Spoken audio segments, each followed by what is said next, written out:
احمدی حضرات کے بارے میں آپ کی کیا رائے ہے؟ کیا وہ مسلمان ہیں؟ دیکھیے، میرا نقطہ نظر، اور ذرا دل تھام کے سن لیجئے، وہ ہمیشہ سے یہ ہے کہ ہر وہ شخص جو اپنے آپ کو مسلمان کہتا ہے، مجھ کو کوئی حق نہیں ہے کہ میں اس کا انکار کروں۔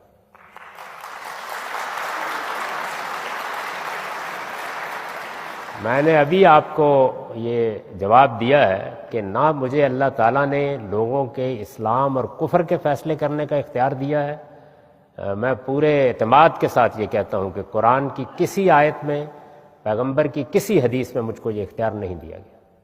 اس سے روکا گیا ہے، لیکن یہ اختیار مجھے نہیں دیا گیا۔ یہ میری جورسڈکشن ہی نہیں۔ ایک آدمی کہتا ہے میں مسلمان ہوں، میں کون ہوتا ہوں انکار کرنے والا؟ اسی طرح مجھے کسی کی جنت اور جہنم کا فیصلہ کرنے کا اختیار بھی نہیں دیا گیا۔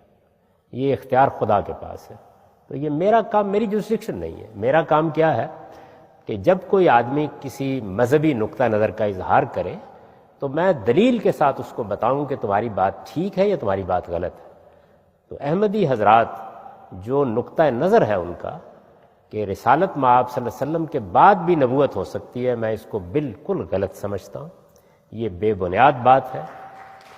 قرآن مجید نے اعلان کر دیا ہے اس بات کا کہ محمد الرسول اللہ پر اللہ تعالیٰ نے نبوت کا سلسلہ ہمیشہ کے لیے ختم کر دیا ہے۔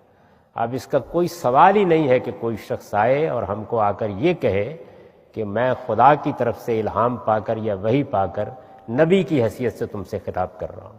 رسول اللہ صلی اللہ علیہ وسلم کے بعد جس کو بھی کھڑے ہونا ہے اس کو ایک عام انسان کی حیثیت سے اپنی بات بیان کرنی ہے، دلیل دینی ہے۔ وہ غلط بھی ہو سکتا ہے، صحیح بھی ہو سکتا ہے۔ اللہ کے دین کا آسمان سے آنے کا سلسلہ محمد الرسول اللہ صلی اللہ علیہ وسلم پر ختم ہو گیا ہے۔ اس کو قرآن مجید نے اس قدر خوبصورت الفاظ میں بیان کیا ہے کہ اس کی تشریح کا موقع ہوتا تو میں آپ کو دکھاتا کہ قرآن کیا کرتا ہے۔ اس نے بیان کیا ہے کہ رسالت مآب صلی اللہ علیہ وسلم سیل آف دی پروفٹس، یعنی جیسے آپ نے کسی چیز کو بند کر دیا، مہر لگا دی، اب کوئی سوال ہی نہیں۔ نبی صلی اللہ علیہ وسلم نے بھی اس کا اعلان کر دیا ہے کہ لم یبق من النبوۃ الا المبشرات، نبوت اپنی حقیقت کے لحاظ سے ختم کر دی گئی، اب صرف مبشرات ہیں۔ صحابہ نے پوچھا وہ کیا ہیں؟ آپ نے فرمایا یہ کہ کسی کو کوئی اچھا خواب آ جائے، بس اس سے زیادہ کچھ نہیں۔ یعنی وحی، الہام، ہر دروازہ بند ہو چکا۔ رسول اللہ صلی اللہ علیہ وسلم ہی دین کی آخری اتھارٹی۔ اب جو کچھ بھی دین ہے وہ آپ کا قول، آپ کا فعل، آپ کی تقریر، آپ کی تصویر ہے۔ اس وجہ سے ان کا یہ نقطہ نظر کہ مرزا غلام احمد صاحب قادیانی نبی تھے، یہ بالکل غلط، بالکل بے بنیاد نقطہ نظر ہے۔